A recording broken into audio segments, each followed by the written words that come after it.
Bonsoir tout le monde, bienvenue à la séance extraordinaire de la municipalité de Guillet en ce 16 décembre 2024. C'est la séance extraordinaire pour présenter le budget pour l'année 2025. Il ne faut pas oublier que la séance est enregistrée. Tous les membres sont présents. Vous avez eu un avis de convocation? Oui. Merci. Et vous avez eu l'ordre du jour en même temps que l'avis de convocation. Est-ce que vous avez des questions sur l'ordre du jour qui est en vigueur? Non, ça me prend une personne pour proposer l'ordre du jour. Simon, secondé. Stéphane, tout le monde est d'accord? Oui. Merci. On a le budget, on doit adopter un budget pour le prochain exercice, prévoir des revenus au moins égaux aux dépenses qui figurent conformément au Code municipal du Québec. Un avis public a été diffusé aux fins du présent budget, conformément au Code municipal encore. Tous les membres du Conseil ont reçu une copie du budget et qu'ils en ont pris connaissance. Et une présentation du budget va être faite dans les minutes qui vont suivre pour que tout le monde ait un ensemble de tout ça. Puis en même temps, il ne faut pas oublier que c'est sur le site de la municipalité à partir de possiblement demain pour, si vous voulez voir la consultation, parce qu'on va le faire, mais je ne vous lirai pas tout ça en détail d'un bout à l'autre. Si vous êtes prêts, on va commencer avec la table des matières. On peut passer à l'autre page. Pour la prise de décision du Conseil, on s'est basé sur les services municipaux de qualité à l'intérieur d'un taux de taxation compétitif et maintenir l'investissement en regard de nos infrastructures. Pour pas qu'on ait trop de problèmes avec les années qui s'en viennent, il faut penser à ce qu'on a, les prévisions pour tout ça, ce qui fait qu'on a des dépenses et on va commencer avec les revenus. Pour la partie revenus, vous regardez le budget 2024 qui était à 500 813,101. Ah, c'est le rôle d'évaluation, excusez. Vous voyez qu'on a une bonne équipe. Quand ça ne fait pas, ils nous disent on se reprend. Puis, le rôle d'évaluation pour 2025 est à 526 072 500 $. Fait qu'on a une hausse de 24,3 millions qui donne, on a eu les shops comme LG Troutier, les 3 triplex Kerouac, l'immeuble Montmini et les nouvelles maisons qui sont construites dans l'année, ce qui fait l'écart de budget, une hausse de 5 %. Par la suite, on a l'évaluation de la taxe foncière qui a monté de 3 %.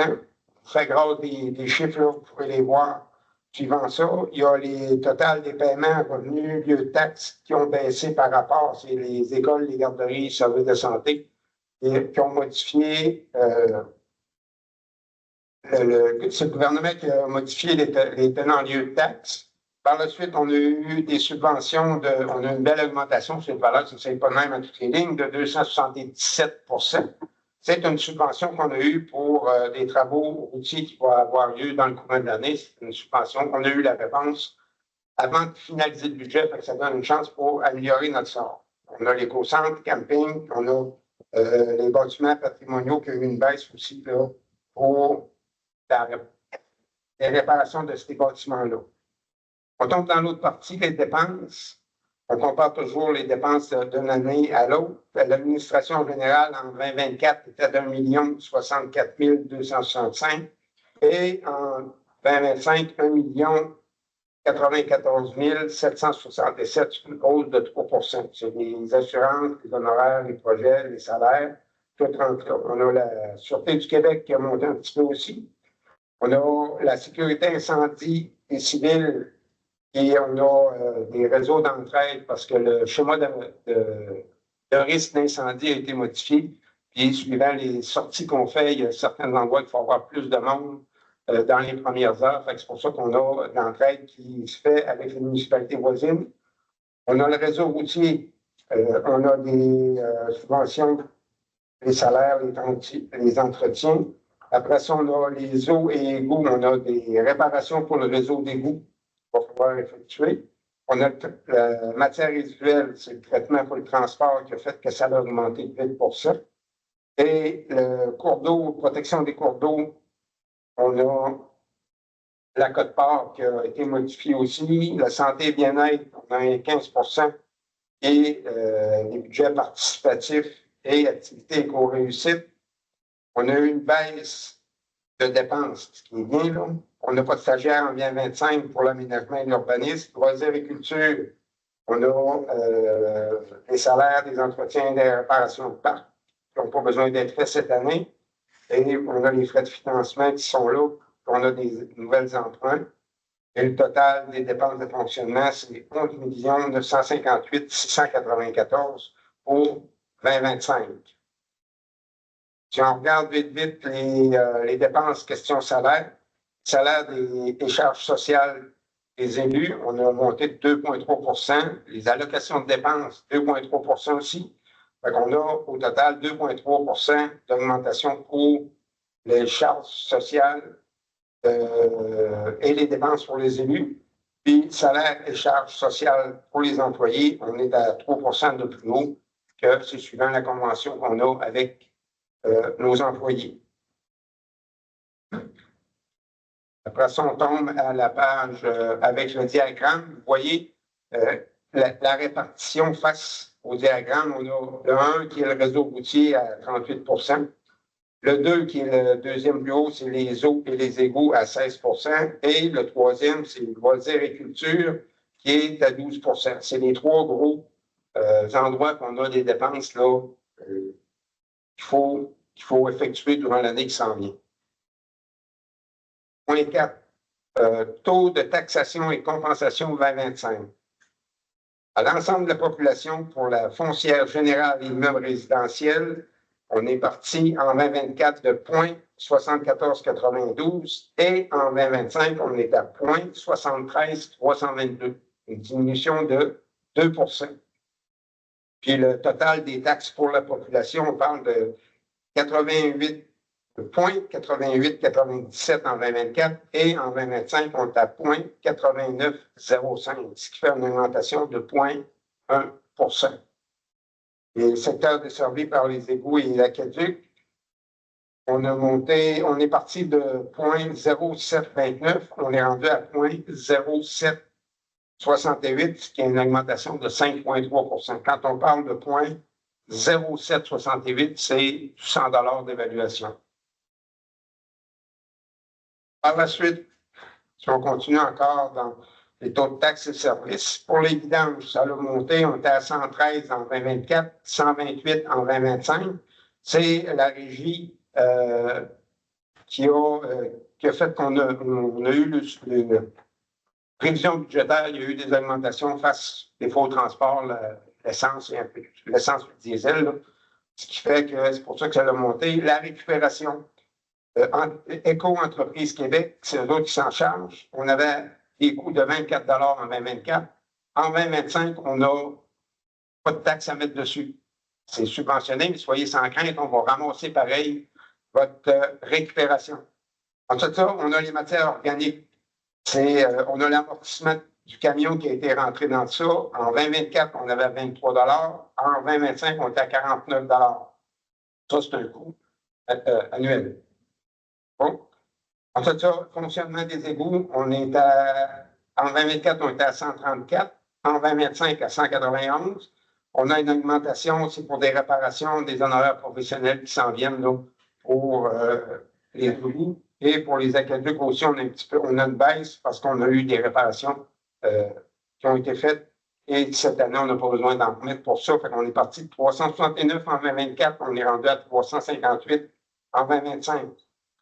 Pour le reste, c'est l'équivalent, mais pour les saisonniers, ils sont facturés 6 mois au lieu de facturer l'année complète. Maintenant, on a les autres taxes. Ensuite, on va aux simulations de taxes. Ça veut dire, en 2024, pour une résidence évaluée à 207 000 avec les services, ça coûtait 2 688,89 pour son taux de taxe. Et en 2025, ça va coûter 2 802,62. C'est une augmentation de 4,23 % pour les résidences avec service. Pour les résidences sans service, on parle en 2024 de 2001,68 et en 2025 de 2020,34, une augmentation de 80,93 %. Je viens de mettre le point, ça va être moins stressant pour tout ça. Les gars, avez-vous des questions? Non. Donc, ce sera le temps pour adopter le budget pour l'année 2025 pour qu'on puisse procéder à la transmission à nos concitoyens. C'est jamais la facture, l'enveloppe qui aime bien recevoir par la poste, mais on n'a pas le choix si on veut fonctionner. Ou on peut baisser nos tarifs. Tout ça, c'est qu'on va nettoyer du lundi au vendredi de 8h à 5h, et le samedi, ça va rien qu'au lundi matin avant qu'on l'enlève. Je pense que ce n'est pas une bonne situation, fait qu'on va y aller avec ça pour l'année qui s'en vient. Qui propose le budget pour l'année 2025? Simon, secondé? Jeanne-Mont, tout le monde est d'accord avec ça? Oui. Merci. Dans le même contexte, on va regarder pour l'adoption du programme triennal d'immobilisation pour 2025, 2026 et 2027. Là-dessus, on a 2 pages, 3 pages. 2 ou 3. 3 pages. En 2025, on parle de 1 700 000 d'investissement un petit peu. Là-dessus, on a 1 292 591 qui est pour la municipalité, qui est assumé par la municipalité, et on va avoir 395 044 de subventions qui vont venir par autre chose. S'il y en a qui aiment bien faire des cadeaux à la municipalité, il n'y a pas de problème. Je ne pense pas que la trésorerie soit contre ça. Si vous voulez en faire, il n'y a pas de problème. Et on a les groupes 2026-2027. Je pourrais tout vous lire ça, mais c'est tout simplement en allant sur le site de la municipalité, vous allez tout avoir ça en détail, de voir quel montant va à telle place et quelle chose qui va être. On a un camion incendie qui s'en vient, vite, là, on parle de 838 000. C'est ça qui fait qu'à un moment donné, qu'on se ramasse avec des factures qui sont plus hautes. Mais le projet du camion, c'est un projet qui est alors en 2023 et il va être livré en 2025. C'est pour ça que on le rentre dans les dépenses de 2025. Est-ce qu'il y en a qui ont des questions sur le programme triennal? Non. Ça va? Vous êtes d'accord avec ça? Si on prend une personne pour le proposer? Ça, je propose, secondé, Jeanne-Mont. Tout le monde est d'accord avec ça? Oui. Avez-vous des questions dans l'assistance? Encore la même chose, une période de questions d'une vingtaine de minutes. Une question à la fois. Pas de questions dans la salle. Est-ce qu'on a sur le site? Pas de questions sur le site. Fait que ça va prendre une personne pour proposer la pour le budget. Il propose. Avez-vous une question? OK. Pascal propose, secondé. Jeanne-Mont. Tout le monde est d'accord avec ça? Oui.